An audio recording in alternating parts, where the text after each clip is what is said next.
সামনে 31শে ডিসেম্বর সর্বশেষ, এটা না বললেই নয়।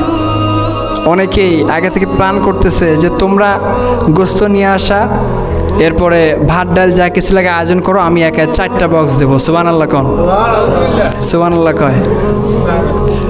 আশ্চর্যের বিষয়, মুসলিম ঘরের সন্তান 31শে ডিসেম্বর আসলে যে কি হয় আল্লাহ ভালো জানে।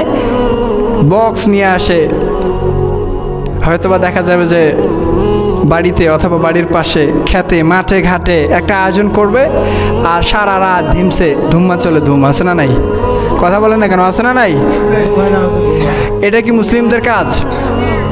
চিল্লা বলেন না কেন? এটা কার কাজ?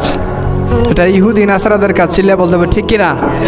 এই সমস্ত নিউ ইয়র্কের সাথে মুসলিমদের কোনো সম্পর্ক থাকতে পারে? চিল্লা বলেন পারে?